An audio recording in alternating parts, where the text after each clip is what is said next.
Assalamualaikum warahmatullahi wabarakatuh. Waalaikumsalam. Bismillahirrahmanirrahim. Allahumma shalli wa sallim ala sayyidina Muhammad wa ala alihi wa sahbihi ajma'in. Amma ba'du. Sedanten keluarga besar Allah Subhanahu sampai keluarga. Waalaikum warahmatullahi wabarakatuh. Gus nonton Gus Kokoh, Gus Wali, Gus Mahmud, nonton Mbah Kawal, Gus Kamsar. Ini yang saya agak kecewa itu moderatornya itu bisa begini, karena takut tak suruh cepat tua. Jadi guyon itu ada juga, guyon yang memang sudah selesai seriusnya. Saya pernah diceritain bangun kata bangun, Kiai mau kita guyon itu kritik. Kalau kita bangun, sekarang bangun lebih lagi. Mereka macamnya itu iso, mulanya iso begini. Nah, iso itu selesai. Ada baca kitab yang bisa guyon apa enggak? Ya bisa, kalau kita harus meriah. Jadi orang guyon itu bukti alim. Tapi ada juga guyon yang menghindari ngomong serius ya. Ini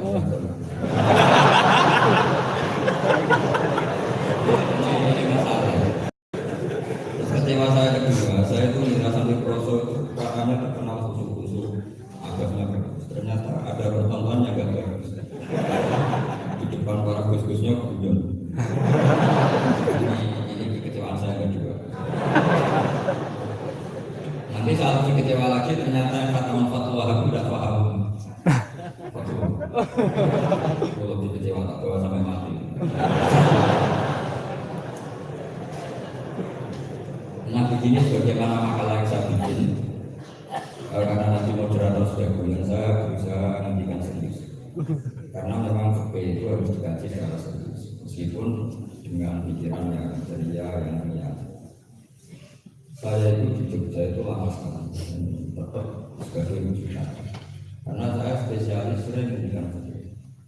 Saya dulu musyawarah yang seperti urutan di Pulau Manitakbir mungkin, tapi di sana langsung mahal.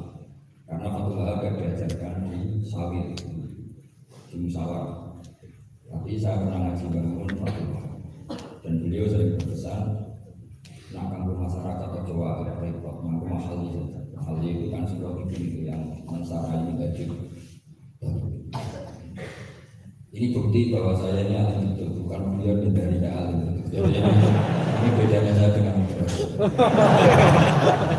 Nanti kalau saya diuji di sini.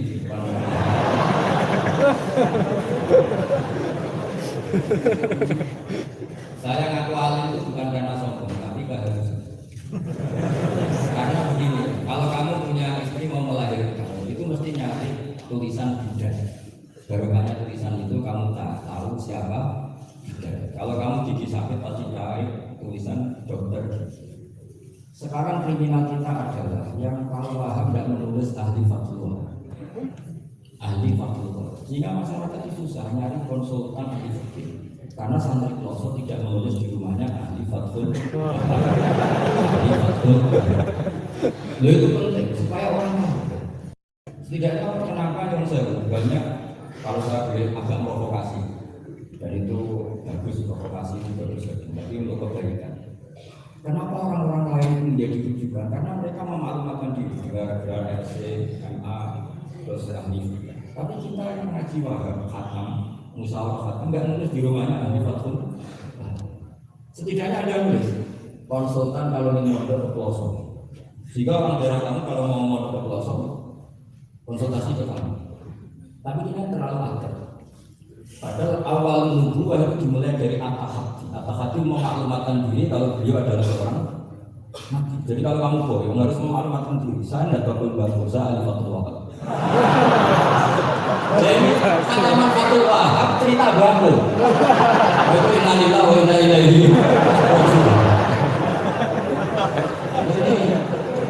Ini harus gimana mau? Ya Anda harus tersiksa dengan keterwakilan oleh ini.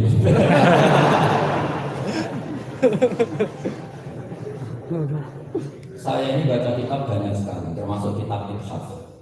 Ketika beliau mensarai khilaf, itu cerita kitab yang saya baca fikih itu dihitung mulai madzhab Syafi'i sampai Hanafi semua. Saya baca kitab tasawuf ini, jadi memaklumatkan awal dari nubuah itu maklumatkan. Sehingga orang gampang nyari. Kalau orang bisa nyari bidan, nyari dokter gigi, karena penulisan. Kenapa orang kesulitan nyari ahli fakul? Kalau kamu ahli konflik itu saja, konsultan spesial saja, karena pengalaman konflik tulis saja. Kalau ahli jomblo itu ahli berjodoh. Supaya orang tahu keahlian kamu. Saya di Jogja memaklumatkan diri, saya bisa baca wakil, saya bisa baca bukhari, bukan dalam konteks sombong, tapi kebutuhan umat yang ingin tatap dulu asalnya Rasulullah, mencari-cari agar Rasulullah itu terpenuhi. Itu dengan ngaji orang yang aneh. Tunjukkan kalau baca kamu benar dan sebagai solusi umat ini punya problem banyak, dan kamu mengajar dengan manhaj yang jadi solusi, yang bisa jadi jalan. Jadi kita lihat, sampai itu banyak keluar dari pondok, tapi karena miskin sudah dari banyak memang sudah miskin. Terus atas nama humor, atas nama ikhlas, terus sering menyembunyikan diri. Ada alim, sebenarnya ada alim juga. Pura-pura enggak. Akhirnya terus orang sampai nggak tahu kalau itu alumni pondok. Tapi ketika ada orang konsultasi sama pihak lain, kita tersinggung karena kok nggak ke dia? Mau ke dia di mana? Nggak ada tulisannya, nggak ada potongannya. Malah tadi cerita bagus sekali itu kan apa? Nah, saya ingin kembali lagi. Saya punya teks hadis yang riwayatnya seperti ini. Si hadis itu misalnya banyak hadisnya, banyak teman. Ida berharap tidak udah kita. Kemudian ada tambahan wasubda ashabi. Falid hilil alim ilmu. Orang alim harus menampakkan kealiman. Wa illa fa'alihi la'anatullah wa malaikatu wa nasajai. Justru kalau tidak memperlihatkan kealimannya dia kena laknat. Artinya yang sopan-sopan tidak memperlihatkan kefatwahan, maka malah melihatkan pembakuannya. Itu jatahnya fa'alihi la'anatullah wa ya setuju ya.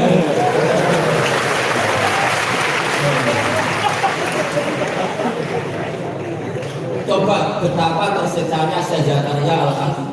Tadi itu mulai ngomong tidak pernah menyebut Syekh Zakaria Al-Khafi. Kayak apa terus? Kita putihkan menyebut jeneng gue.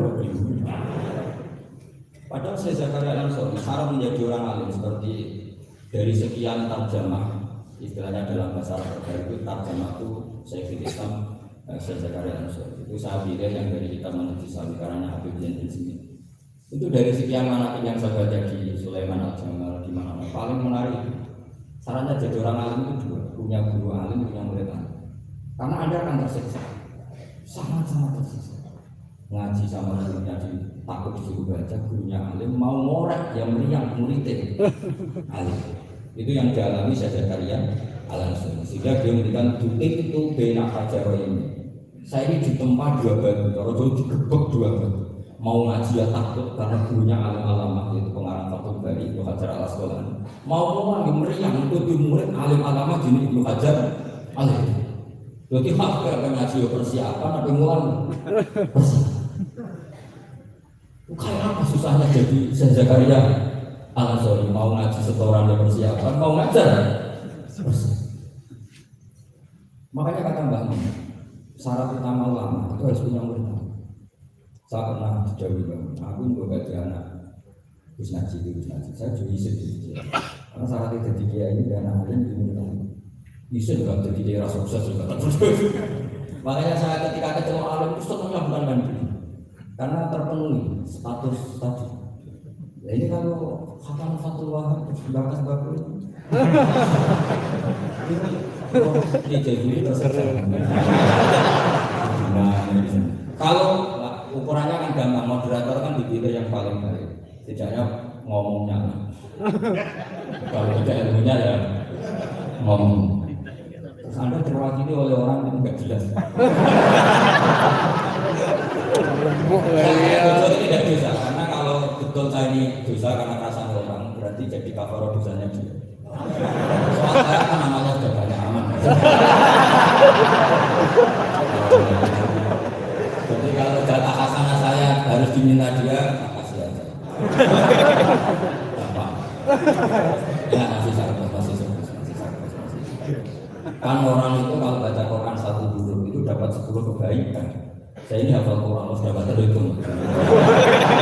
Itu untuk kamu tak satu huruf cukup. Kalau nanti bekerja ada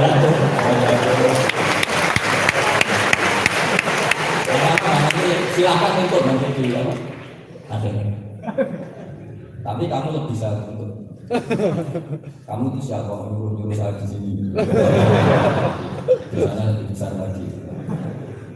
Saat teruskan saya cerita syarat jadi orang alim itu punya guru alim, punya murid alim. Karena sebagian dari ilmu itu bukan di tempat guru tapi di tempat murid. Imam Fathul Bari, Sahibu Fathul Bari yaitu Syekh Ibnu Hajar Al-Asqalani, itu beliau sangat mencintai Nabi Musa justru karena dengan tanda kutip protesnya. Jadi ketika Nabi Musa diajari Nabi Khidir dari awal sudah mendikan innaka inni ala ilmin atau innaka dunia apa dibalik-balik apa karena semua kita kadang riwayat di makna innaka ala ilmin allamaka Allah malam wa inni ala ilmin allamanillah malam taklam. Kira-kira terjemahan bebasnya kamu punya ilmu yang diajari Allah saya tidak tahu, saya punya ilmu yang diajari Allah kamu tidak, maka innaka lantas tasbih maka syukur kamu tidak mungkin bisa mengabari saya, bisa memaklumi saya. Tapi kata Nabi Musa, tetap saya harus belajar sama Anda. Oke, silakan belajar, tapi jangan tanya. Pertanyaannya, jangan tanya. Kalau atasan kamu nggak boleh tanya. Kalau kamu ingin jadi murid yang baik, nanti jangan tanya. Itu dosa. Ya dengarkan saja. Tapi Nabi Musa tetap tanya. Ketika ada kejanggalan secara syariah, Nabi Musa tetap tanya. Dan itu oleh kitab-kitab tasawuf dianggap dengan tanda kutip kesalahannya Nabi Musa. Meskipun juga di hal sana tidak benar saya yakin. Tapi di kitab fikih itu dipuji sungguh lagi protesnya Nabi Musa. Jadi di kitab tasawuf disalahkan karena kitab tasawuf memuja tadi ketertaatan pada guru. Kitab fikih enggak. Ini bukti adal itu dari bahwa Musa itu orang pilihan Allah. Dia tidak sabar, beliau tidak sabar kalau melihat kemungkaran. Jadi gugatannya Nabi Musa dianggap apa suratu ghiratihi fillah atau suratu ghiratihi fillah. Ada yang baca ghirah, ada yang baca ghirah karena Nabi di santri fatwa saat terpaksa baca dua kali siji yang begitu alimnya nomor 2 aku yang bisa tak warai karena dalam kiro asap yang mesti gitu kalau nggak doikin jadi karena yang satu cara berpikir master itu aslul mustaqot maka nggak perlu kena harokat menang sabar jadi saro yasiru sairo tidak perlu siro faza yafuzu fauzan tidak perlu fuzan karena master asli mustaqot jadi tidak perlu kompromi dengan harokatul munam tapi orang Arab tetap bilang dikul ma'isha tetap bilang dikul ma'isha tapi kira kita pala tatufi boitin bukan pakai apa? Dikul makanya kemungkinannya juga saya baca 2 kali bergeto ini karena saya ini menghormati sampai masuk ngundang mengerali mana sini-sini ngomong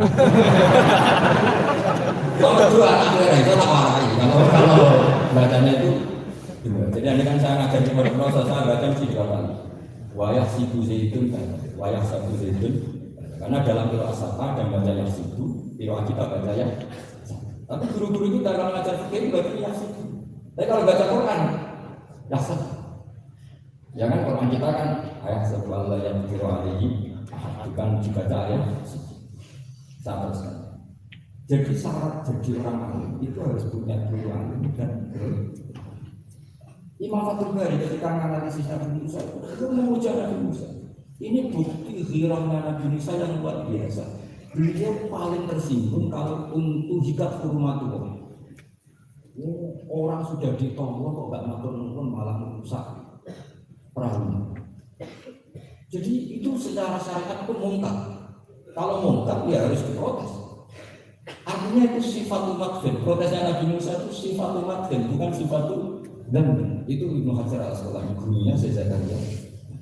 Ketika orang tasawuf anggap yang dilakukan Musa itu agak-agak madhmum karena protes sama guru. Pertanyaan saya apa kamu milih saya? Milih partainya Ibnu Hajar Al-Asqalani atau milih partainya orang tasawuf? Selama ini roh potongannya sampai milih saya.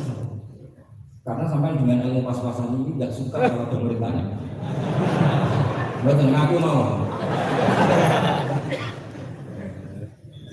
Tapi karena tadi logika syariatnya tadi Ibnu Hajar Al-Asqalani, Musa itu paling masuk ulul azmi, sementara Khidir hanya seorang nabi. Apa yang dilakukan Musa tentu lebih keren karena beliau seorang nabi dan roh. Jadi jangan kita terus di situ melupakan mangkok satu derajat yang luar biasa bagi Nabi Khidir mengalahkan Musa tidak. Tapi ini juga mangkok bagi Musa. Betapa tidak sadarnya beliau ketika untuk ikat kurungan. Dan itu Raja Al-Asqalani dalam dunia itu. Jadi beliau itu sangat ringan sekali. Artinya gini, kita bahas Zakaria Al-Ansori nggak bisa tambah bakas muridnya itu Ibnu Hajar Al-Asqalani. Nanti sama bakas muridnya. Nah, yang mau dibakas muridnya ini kamu harus siap-siap. Karena kiai di pelosok itu alim alam. Masalahnya nanti pasti dimurid. Saya Zakaria Al-Ansori aman karena punya murid Ibnu Hajar Al-Haytami. Ibnu Hajar Al-Haytami aman karena punya murid Zainuddin Al-Wali dari yang Arab. Mulai dengan ini.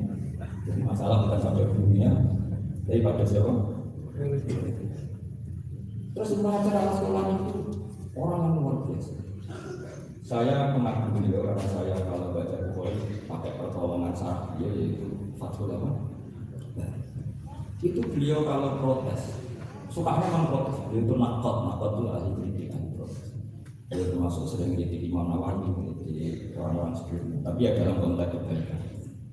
Imam Nawawi itu punya sarah namanya Sarhul Muslim bin Nawawi. Terus beliau punya kitab fikih Minhajul Talibin yang disadur oleh Zakaria dari Manhajutullah. Yang satu pakai Minhajul Talibin sama Bakar Salim, yang satu pakai Manhajutullah pakai sama apa? Taksir. Kitab Minhajul Talibin sendiri dari kitab Muhammad karena yang Nawawi terpaut sekitar 3 orang sampai ke Imam Rafi'i dari Imam Nawawi. Imam Rafi'i ngarang itu dari Al-Wasit, Al-Ghasid dan Al-Wasit sekarang Imam Rafi'i. Dan itu sangat unik. Kitab indukannya Imam Ghazali Nihayatul Matlab fi Dirayatul Matlab saya juga punya karangannya Imam Syafi'i. Harun. Terus sampai Mukhtasarul Musa. Saya tadi sempat bawa kitab Mukhtasarul Musa. Baru ngerti ini kok jadi pengajar umum waktu. Menyalahkan di salah satu bank enggak kira. Tadi saya tadi matur sama Gus Yedi dulu sini kok jadi pengajar umum enggak tahu. Sebenarnya saya ingin anak Arab saja terus tak marahin semua. Tapi di depan orang banyak kalau marahin kan nggak baik. Saya saja. Tak ceritakan bukti keseriusan fikih itu dikarang. Misalnya begini, ini contoh Zakaria Al-Ansori, saya Zakaria Al-Ansori ketika dengan tanda kutip sering bilang wa takdiri tidak Allah minta diri asli kan atau aam minta diri asli kan. Kenapa ada gugatan takdir? Karena takdir itu apapun hebatnya, karena di kalangan seorang manusia itu ada falta, ada keterselipan. Meskipun satu kejutan mata kan beliau salah miss ya. Misalnya begini, definisi sholat kita kan sering dengar sholat itu umumnya orang kan akwalun, wafalun, muftatahatun ditakbir, muftatamatun. Pertanyaannya definisi itu tidak jamak mana karena guna sholatun maqolafiyah walafiyah yaitu sholat man hadir sholat atau kalau sholat itu adalah harus ada akwal, yaitu kayak baca Fatihah dan syahadat di tasyahud sami harus detail, sama nggak boleh melakukan kayak tasyahud di tahiyat ula itu kan hukumnya sunnah. Kalau kamu nggak bagus harus tahu kayak tasyahud di tahiyat saniyah atau yang tasyahud awal sunnah. Ada akwal kayak Fatihah tasyahud di tahiyat saniyah. Terus ada af'al. Tapi pertanyaannya, guna ka sholatun la qawlafiyah walafiyah, yaitu sholat iman ajra sholat atau maka perlu ditambah walau hukman, meskipun af'al dan af'al itu hanya secara hukum. Karena kalau hanya itu tidak jamak mana, kalau dalam bahasa mantek atau tidak mutorid akis, tidak memasukkan semua fardun min afrodin mu'arraf. Ini pulau ngotot alim demi ngergani sama supaya tetap sumber utang merasa mau salahin atau iya itu agak salah itu agak salah betul. Saya itu juga agak gimana besok itu saya diminta Gus Reza misi sama Gus Reza itu cucunya Bakar kamu dulu ngaji Bakar jadi orang kok kayaknya manfaatkan saya sakar PDW karena saya ini makalah tua terus padahal saya kalau mau angkuh kalau saya boleh sombong itu buyut saya ketujuh itu namanya Mbak Soleh bin Asami Sepuh itu gurunya Mbak Soleh Darat dan Mbak Soleh Darat gurunya Mbak Asmi tapi angkuh kan haram jadi ya sudah pakai tawar saja Sebenarnya kalau saya boleh angkut, kalau sampai malah lebih bisa angkut lagi, ketemu di Nabi Adam. Itu lagi. Saya ulang lagi. Kalau kamu mengkaji Wahab secara serius, itu kajilah seperti saya. Bahwa hukum itu harus dibenturkan dengan fardul masalah, dengan pengadaan masalah. Misalnya begini, kalau ada hewan ketabrak jago, tentu kita diskusi ayam jago, karena alam kecil kan gak iman. Kelompok-kelompok meh mati. Cara pikirannya sampai ini yang anak-anak patuh lagu itu boleh disembelih apa enggak? Tambah disembelih itu pasti 1 menit lagi mati, atau setengah menit lagi mati. Karena dia kejut-kejut hanya prosedur kematian, memang sarannya harus kejut-kejut. Tapi kan dia sudah tidak punya hayatun mustaqil. Kalau kamu kan sawah atau Wahab itu disembelih halal. Dan sampai jauh saja, nggak usah sungkan, jauh. Ini bagus makmur dari halal haram. Cara pikirannya Zakaria Al-Ansari Bajuri itu haram, karena dia tidak punya hayatun mustaqil. Oke, haram.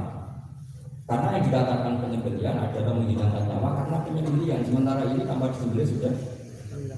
Tapi pertanyaannya gini. Tapi nanti kalau disisir dari bab tabligh, masa hewan jago larang negatif. Maka menurut mazhab Imam Malik, pokoknya kecelok di nyawa.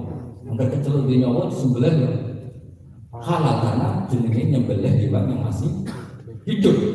Senajan kalau kecil, kamu milih mazhab Maliki apa sapi? Ini ayam jago, bukan ayam kecil. Karena kalau yang kecil kan ikhlas. Itu kan seperti kepiting, banyak yang diharamkan kepiting. Yang keberatan banyak karena kepiting besar. Tapi ketika yuyu diharamkan, apa kecil aja. Padahal ilatul hukmi sama. Kira-kira kepiting sama yuyu, tahu sama yuyu? Itu kehidupannya sama enggak? Gaya hidupnya sama enggak? Sama. Tapi ketika kepiting kok ada perdebatan, yang setuju halal banyak karena iman rasanya. Tapi ketika yuyu dikatakan haram, ada enggak yang protes? Enggak ada. Ikhlas semua. Ini ahli fikih apa ahli nafsu?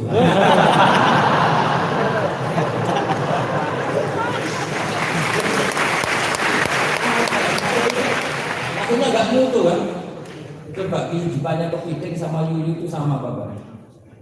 Kenapa kepiting mukhtalaf alaih kalau yang yuyu hampir semua kiai meyakini? Kenapa? Sama.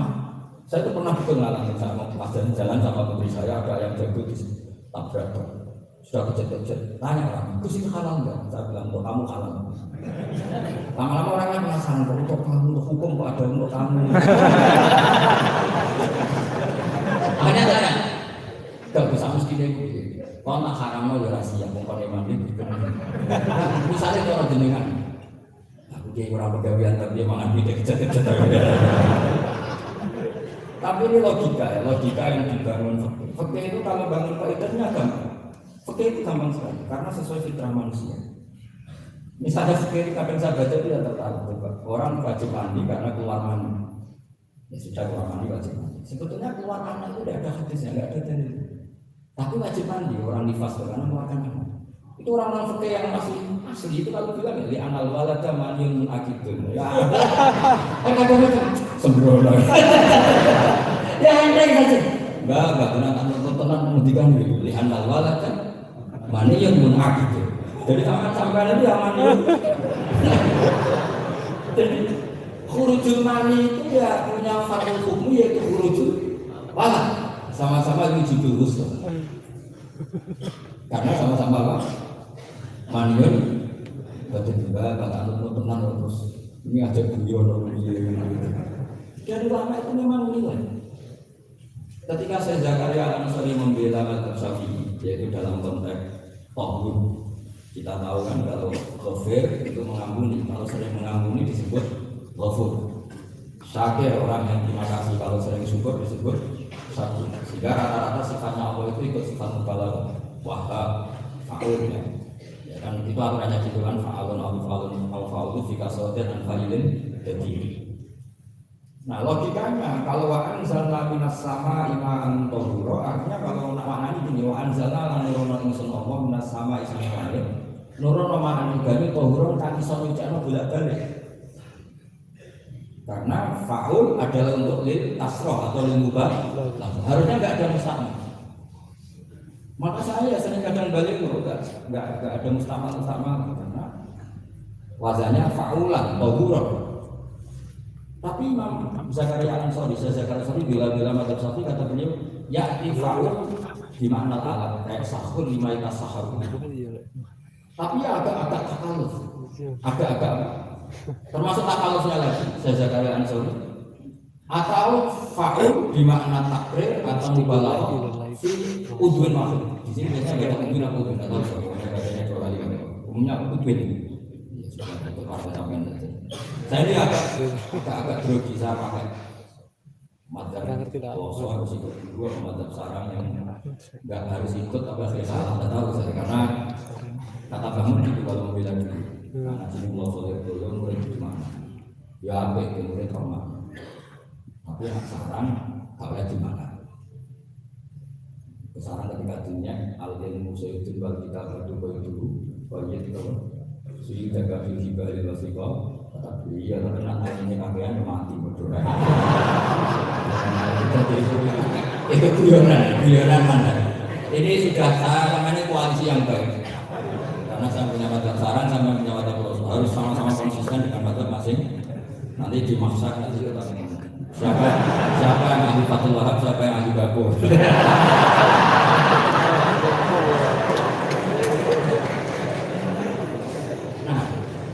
Pikirannya Fathul Wahab kalau sama betul itu untuk takdir tapi fi'udwin wahid yaitu air yang sudah mensucikan ini misalnya masih bisa mensucikan ini yang bisa mensucikan asal masih fi'udwin wahid ya sudah di situ saja takdirnya atau mubalaghahnya di situ bukan ke anggota yang lain. Oke itu meskipun ada tapi Imam Malik dan semua ulama hampir mengatakan tohur itu ya tetap di kasrotil istimewa ya sudah bisa takdir.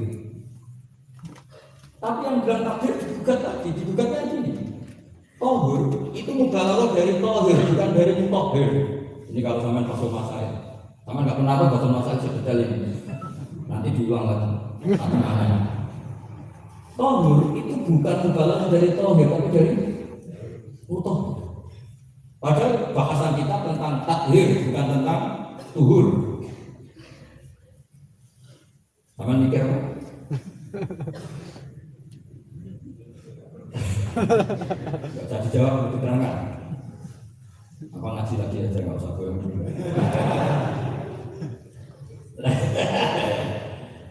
Nah, kemudian akhirnya ulama mulai mikir bahwa lama melalui tohiriyah ilah dengan fungsi tohuriyah. Tidak ada gunanya disestatuskan suci kemudian tidak berakibat mensucikan karena ini air masih murni mahon mutlak kecuali kayak teh kopi berstatus suci tapi tidak mensucikan tentu ma'an tohuro di konteks itu adalah tohir mutohir karena contohnya air mutlak bukan kopi berarti meskipun tohur itu dari mubalaghah tohir tapi ma'an tohur itu kopi akhirnya apa? Orang itu menjadi cerdas terutama di era Ibnu Hajar al-Haytami karena beliau ahli fikih beliau itu cerdasnya Masya Allah tapi apapun itu beliau tetap manusia kecerdasannya kadang berlebihan dalam aturan yang dipatok atau satu termasuk persyaratan Jumatan harus orang makhluk sekarang pertanyaannya gini sama nggak beri pertanyaan harus bisa jawab meskipun salah nggak apa saya butuh jawaban untuk benar karena sudah tahu mesti ada salah ya ketika ada satu kampung yang orangnya tidak sampai 40 dan mereka ingin Jumatan, menurut kamu itu harus Jumatan, apa boleh Jumatan, apa harus turun? Apa yang Jumatan ya turun, masyarakat yang mau biasanya. Boleh tidak Jumatan, apa harus turun? Apa enggak perlu ada hukumnya, sebentar. Nah, di kitab-kitab di anak itu saya tadi bakar satu itu beliau mengingatkan kamu harus tetap Jumatan meskipun jumlahnya belum mampu karena madharat tartil Jumat itu lebih ngeri ketimbang mensyaratkan 40 yang asal usul dalilnya itu tidak jelas. Imam Ahmad bin Hanbal kalau ditanya apakah Jumatan harus 40 itu bukan sadiqah mana bisa lam yarid fil adat nasional nggak ada dalam adat Jumatan. Imam Syafi'i itu hanya asumsi, biasanya 40 sudah orang ini. Tapi potongan-potongan gini meskipun sebanyak ini kan enggak sama menjamin enggak kalau ada 200 orang ada walinya. Dulu itu 40 orang masih ada walinya, sekarang untuk 1000 enggak ada jaminan ada. Dulu itu ada 2 wali, yang satu rokok dikritik sama yang enggak rokok. Masuk pengiran cukup dulu. Tapi orang wali rokok ini ahli tauhid. Allah laisa bimakanin. Ada tahu ini. Kacau wali itu debat itu. Benar mana? Yang satu terus wali rokok pengiran cukup dulu. Yang tadi bilang Allah laisa bimakanin. Satu sekali. Jadi perdebatan di fikih itu sebetulnya semuanya itu rasional. Karena fikih dibangun di bawah qaidatul fikih, qawaidul fikih dan usul, dan semuanya itu muktabas atau multamas atau makhud min Rasulullah sallallahu alaihi wasallam. Sekarang saya beri satu amal. Pernah ada satu kejadian Rasulullah sallallahu alaihi wasallam menghentikan la yusalliyanna ahadukum ila fi bani Quraidah. Kamu jangan sholat asar kecuali sampai Bani Quraidah. Kira-kira saya ngomong sama santri, kamu jangan sholat asar kecuali sampai Lego. Sebelum sampai Lego ya ternyata kadati samsu antas dulu, matahari hampir terbentuk. Farid berminggu, sebagian dari sahabat pilih sholat di tengah perjalanan, meskipun itu belum sampai Lego. Alasannya musyawarah fil waktu supaya tidak kotor. Yang sebagian pilih sholat di Lego ya, meskipun baca antas ubah samsu, meskipun matahari sudah terbentuk. Ketika dilaporkan ke Rasulullah itu falam ya'nif, ada yang baca falam ya'nif wah dan tak baca 2 kali karena ini nanti bisa jadi debat kusir. Sama baca ya'nif atau ya'nif nggak tahu itu kamu terbaca 2 kali. Kalau baca sampai 3 kali yang 3 salah karena memang pilihannya ada 2. Kalau ada pilihannya 3 tak baca sampai 3 kali. Nabi tidak menyalahkan salah satu. Yang satu pakai konstitusi yang namanya asar itu ya qabla antar bebas. Yang satu cara berpikir Nabi jelas maksud harus dibanding Quraisy. Sekarang pertanyaannya, kaidah umum tentang kaidah umum tentang asar cukup dahulu bisa dilawan nas harus dibanding Quraisy itu menang. Nas sama kaidah umum kira-kira kalau kamu ngaji fikih menang. Tapi pertanyaannya, nas itu butuh mahal. Tentu boleh seperti itu. Asumsinya Nabi adalah jangan-jangan sampai sana memang belum bisa.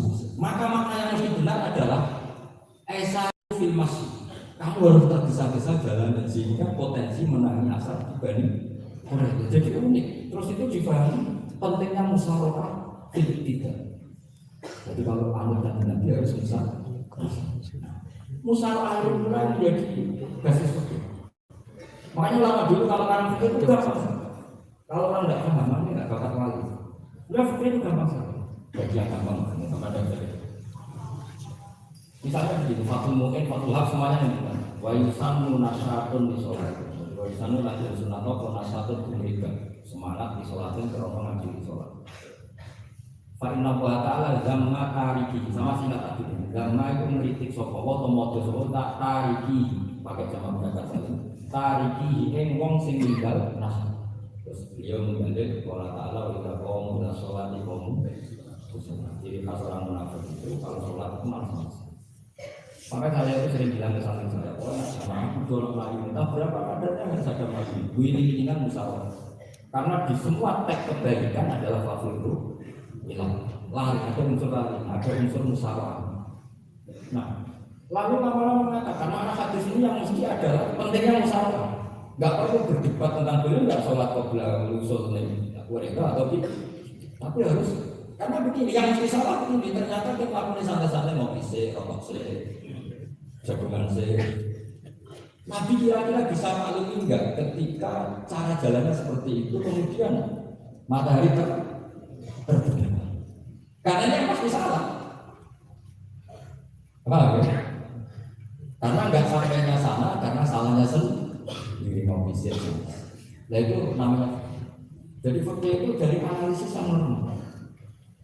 Makanya saya sering sekarang akhirat ini seumpamanya kitab saja normal. Dan itu saya sulit dengan kampanye itu karena di kamu ada sultanul ulama. Jadi kalau di wali ada sultanul auliya, di ulama juga ada sultanul ulama itu Sayyidina bin Abdis itu kalau itu gua masalah. Saya punya kitab beliau Qawaidul Ahkam. Beliau ketika cerita kenapa harus ada sholat dihormati waktu. Beliau tanya saya. Kalau santri sarang itu beliau Ceploso atau santri mana saja. Biasanya kalau pergi ke terminal, itu terminal kan nggak layak. Apalagi yang dulu nggak layak. Pokoknya kalau itu pasti kena najis. Santri kan biasanya milih sholat nanti di pondok, milih terawih. Milih terawih kan dulu rasa. Saya tidak tahu kalau terusnya. Kira-kira kayak agak sama gitu. Alasannya santri yang nakal meninggalkan sholat di waktu itu karena alimnya. Kan sholat dihormati wajib diadam. Ngapain daripada wajib diadam mendingan tidak usah sholat. Jadi ilmu itu bermata dua. Rata-rata yang sudah tahu wajib diadam milih sholat apa milih enggak? Enggak, potongan-potongan raya gini. Kira-kira milih enggak karena tahu wajib. Tapi nanti setelah sampean alim dan bakat jadi wali dan sampean belajar kitab Qawaidul Ahkam itu pasti milih sholat. Saya semenjak belajar kitab itu udah milih sholat. Tapi tidak satu mabuk, apa dulu udah sholat belajar itu mabuknya salah. Yang berbasis untuk jadi mabuk salah, ya masalah. Tentu masalah. Kata saya Izzuddin Abdi Salam memberi penjelasan. Kenapa harus sholat dihormati waktu? Karena khotorun najis, bahayanya najis atau rizkin najis, kotorannya najis itu layak kalau dibaca itu layak dengan pentingnya sholat. Karena butuhnya Allah, butuhnya malaikat kalau boleh dirasakan juga dalam ilmu pikiran dirasakan hamba saja. Ada orang sujud di waktu yang diwajibkan sujud. Jika diajarkan syarat-syarat itu harus berharap badan, bersahabat dan walmak. Kok kira pantas kalau waktu sholat kemudian lantas cukup di waktu saja. Jadi kamarnya, wes tetap keren. Meskipun dia sholat nganggo najis, sholat sempurna tetap keren. Itu kalau didelok malaikat kalau dua itu kecelok sujud, kecelok sholat. Daripada gue misalnya asal tak sholat alasan untuk aku najis, maghrib langsung. Terus saya nanya, berkhataman apa kelakuan yang ngono kan? Karena malaikat menjelok itu dulu 12, asar, 12, maghrib, 12, isya. Meskipun sampai punya alasan nanti menisan di rumah atau di pon, tapi ini kan melewati waktu yang harusnya ada sujud. Sehingga dalam syarat jamak takhir misalnya, kamu harus niat akan jamak takhir di waktu sholat itu, biar ada bedanya tarku karena sembrono dengan tarku yang karena ingin mentak. Nah, itu jadi sama-sama itu kualitas yang dikarang Sultan Ulama dengan RT itu ya beda. Dan sama dengan baca kitab yang dikarang Rajanya Ulama supaya kamu tambah pintar. Nanti kalau nggak pintar-pintar nanti soal-soal tetap nggak pintar karena itu jatah. Saya ada soal nanti kan nggak juga gitu. Itu saya Izzuddin bin Abdis. Terus kemudian beliau mengembangkan itu detail sekali, yaitu di saja kemarin dibahkan di bab faslon lari robol hakul li ajlil batin. Itu beliau bikin satu strategi fikih itu yang luar biasa. Misalnya begini, jihad atau perjuangan membela Islam itu harus kamu menyertakan orang-orang fajir, orang-orang fasik. Kenapa? Dikuatir Islam.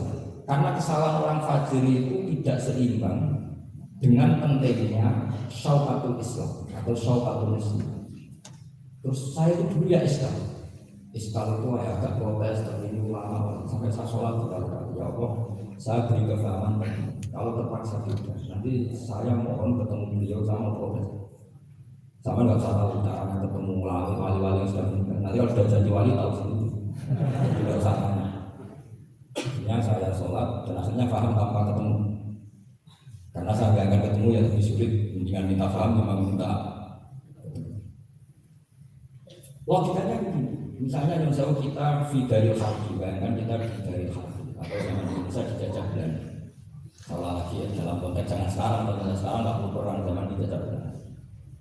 Kita misalnya milih pasukan Hizbullah dan Sabilillah selektif, yang sholatnya benar, yang puasanya benar, yang toharohnya benar. Kira-kira dapat pasukan berapa? Nggak jauh saja. Kan hanya dapat pasukan sedikit. Sementara misalnya Belanda bisa pasukan banyak karena tanpa seleksi. Di sini nih kata Rasulullah SAW. Kata beliau wajibnya umatin dibahaskan Allah wilayah negara sampai kita ayubo kita akhir mati ada layu di jauh jadiin bala akhir. Bagaimana sebuah jihad itu tetap wajib pun alaikum ma'akum ibarin bapak jihad. Nah, penjelasan nanti kenapa kita harus berjuang mengawal Islam meskipun harus ma'akum ibarin bapak jihad.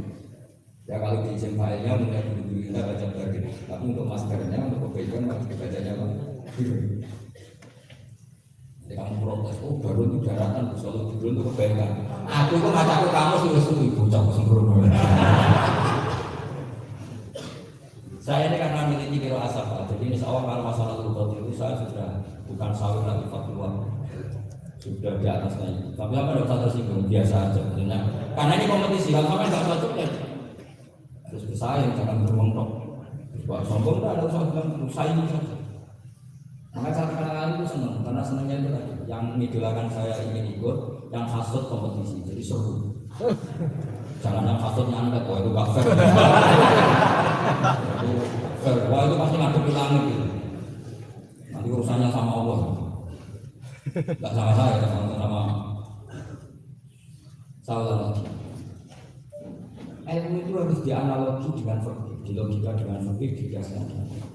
Sekarang misalnya ada orang sok ikhtiar, wah perang Pak Wong fase daerah gini, Wong fase perilakunya gini. Pertanyaannya adalah, kalau kita nyeleksi hanya orang soleh, kita dapat pasukan berapa? Misalnya zaman kita melawan Belanda. Sama sekarang kita mengawal pembangunan masjid. Kadang yang menyumbang nggak sholat, kadang yang menyumbang menjauh hasil korupsi, kadang yang menyumbang orang-orang yang cara muamalah berbagi juga. Itu coba kalau kamu tolak, potensinya gini. Ini sekaligus beda. Saya berkali-kali menyampaikan ini, sama berbeda tapi nanti menghadapi saya di akhirat, tidak di dunia di akhirat. Nanti kita soal Allah bareng-bareng benar siapa? Sudah saya aneh, karena ulama dulu sama dia dimulai di Fathul Wahab. Kalau sudah menghentikan ulama, wahada madhabun al-Wahabi, ini madhab yang saya siap ketemu. Jadi ukuran madhab benar itu bukan diputuskan di Sahih Fathul Wahab, tapi madhabun al-Wahabi, madhab yang saya ketemu dengan madhab. Misalnya gini, ada orang fasik lewat cuma saya punya uang 1 juta. Beralah pas itu kota Allah fi qalbihi bukan ulama. Pas itu jalan gue sama-sama terus bilang gini, terus uang ini tak kasih perang-perang 1 juta. Dia fasik, misalnya terkenal Syariful Fombi. Saya ini menurut pertanyaan saya, ini jawab, kamu salah nggak Pak? Wajib menerima apa haram menerima apa bebas nikah? Saya milih, nggak usah suka, nggak usah. Ini beliau posisi senior, milih menerima apa nolak, wajib apa sunnah? Wajib. Sunnah atau wajib? Nah logika harus seperti begini. Kalau kamu terima maka akan digigur. Malu nih Fathul Wahab begitu pakai obrolan bola-bola ya, gue belum wah gitu. Itu juga masalah kan? Kiai latihan jatuh kan? Hanya posisinya ada mantap-mantap amat. Aku jangan lebih aman ya. Sama jangan niru saya aman. Bayangkan sampean yang latihannya nih. Tapi pertanyaannya kalau sampean tolak, terus ista'ana biha dihiddarohim lil maksiyah. Tak ada kira dulu, tak ada demenan. Dan hari itu andaikan dia tidak punya uang 1 juta, dia tidak bisa berdemenan. Gara-gara sampean tolak, dia punya alat untuk maksiat lagi. Kalau seperti ini jadi haram apa wajib? Berarti sampean tidak jawab kalau tak aku. Artinya sampean jangan terprovokasi saya kan? Terprovokasi itu kriminal kalau ulama gitu itu enggak boleh. Nah, logika ghanimah kira-kira seperti itu. Ghanimah itu normalnya haram. Normalnya karena ghanimah itu min amwalil kufar. Dan notabene amwalil kufar adalah bukan sekedar mukhtalithah, aktaruha mungkin minal haram. Tapi kenapa ghanimah dihalalkan di rumah? Makanya Nabi ketika ngendikan, "Bukti itu khamsan lam yuqahun nabiyyun qabli." Termasuk beliau menyebut wa ukhillat lil al-ghanam. Termasuk saya 5 hal yang Nabi sebelumnya enggak dikasih, saya dikasih. Di antara beliau menyebut wa ukhillat lil al-ghanam. Ghanimah itu halal untuk umat. Itu kan kenapa Nabi menyebut itu? Karena normalnya ghanimah itu haram karena min amwalil kufar. Tapi kenapa dihalalkan? Saya pernah ditanya seorang dosen, kenapa itu halal? Saya itu kok gak nyaman, karena ini jenis orang Kristen. Terus saya bilang gitu, andai kan kamu didorong sama dorong, kemudian dorong itu bawa senpi, bawa pedang, karena kamu merasa itu tidak milik kamu, monggo gak ada dengan itu malah. Wah tidak bisa, itu dipakai dorong lagi sama amwal kufar. Andai kan lau akoinah, andai kan kita kasihkan lagi ke mereka, maka akan dipakai isti'anah, dipakai pertolongan atau alat untuk kekuatan kekafiran mereka. Di sini sirinya kenapa walimah menjadi halal. Tapi kenapa Nabi sebelumnya kok dikatakan haram? Karena logikanya memang haram. Itu hebatnya Allah SWT sama para kekasihnya. Ada kekasih yang dipilihkan haram, yaitu Nabi Rasulullah SAW. Karena normalnya memang haram. Ada Nabi yang fakirnya lebih dinaikkan lagi, yaitu dihalalkan supaya harta ini tidak dipakai di anak halal mas. Sama di fakir mana? Dan saya berharap internet khatam satu paham paling nggak sampai seperti ini. Tapi itu nantang saya nggak, karena nanti ketemu di akhirat. Nah itu fakir, jadi fakir. Nah, tapi kan soalnya itu namanya sabun nafsu itu mulai masalah kan. Makanya seperti itu jangan untuk sabun nafsu. Karena kita betulnya itu nyita supaya ini nggak dipakai kekuatan mak. Di bulan depan malah tuh ngopi rokokan. Ini mana terus curiga, juga ambil duit ya dokter. Buktikan kalau Anda tidak pakai, kamu terima sebagai penyitaan, tapi Anda tidak. Wah itu hebat. Tapi kalau kamu terima wajib, kemudian kamu pakai koyak-koyak, wah itu ya fakirnya benar, kelakuannya benar. Nah saya berharap Anda memahami fakir itu sampai seperti saya. Syukur-syukur lebih. Sebenarnya agak mokal tapi bisa diperjuangkan. Tidak apa-apa. Kamu doa di saat istijabah, ya Allah saya ingin melakukan sesuatu, saya tidak bisa. Tapi tak jamin tidak mustajab, karena sudah berbasis zil kebencian. Doa yang berbasis hasud pasti tidak mustajab. Jadi makanya saya ingin kalau ada kompetitor karena tadi. Jadi fakir itu gampang. Misalnya begini lagi, saya beri sekian contoh. Di sini tadi saya minta Gus Kevin untuk membawakan Babul Hijrah, juz 4 kitab Mahal. Karena Mahal itu namanya kan Sirohidin sebetulnya, cuma yang arah Mahal itu lebih terkenal dengan istilah apa? Dia nyarai kitab menjadi Tolibin. Imam Mahal itu senior. Jadi saya dari Ansori itu, ya beliau sudah menyulap menjadi Tolibin jadi manhajul. Tapi beliau ikrar kalau itu awal-awalnya dari Imam Sabah. Nah, sekarang pertanyaannya gini, saya misalnya nempat di Korea Selatan atau di Amerika, saya sudah punya tanah di sana, saya lagi punya tanah di sana, punya komunitas di sana juga saya lagi diperlakukan hukum, bisa sholat, bisa puasa. Hukumnya saya pindah ke Indonesia atau ke Mekah atau kemana saja, hukumnya haram apa belum? Saya tidak mendapat perlakuan yang macam-macam. Kalau saya disakiti dan dipaksa menjadi kafir maka wajib hijrah. Kalau tidak ada pemaksaan itu, kira-kira hukumnya gimana? Ada ulama yang mengatakan hukumnya haram hijrah, haram mati hijrah. Karena apa? Di awal yastauliya bitilkal buka atau tilkal buka al-kufar. Karena sebetulnya kamu tidak dianggap sekedar pindah ke Indonesia, tapi membiarkan tanah yang dulu kamu pakai suci, tanah yang dulu kamu pakai sholat, tanah yang sudah menjadi komunitas Muslim menjadi komunitas kafir. Jadi dianggap lebih ya. Pakai audio saya. Itu Ini sih kena saya, Pak. jadi fakir itu logikanya sebetulnya sama. Ini kan saya ada di ini. Maka seperti saya masih ingat itu pernah didawikan Ini saya yang kena. nak begini hati saya mesti nanti orang salah, tidak salah, orang salah. Kalau Nabi sering menguji Madinah kumpulin lagi melakukan Madinah adalah kota Fatah tahuna atau Nabi lagi, tapi Nabi selalu memberikan Madinah baru. Tapi Sayyidina Ali tetap pindah ke Irak, Kufah zaman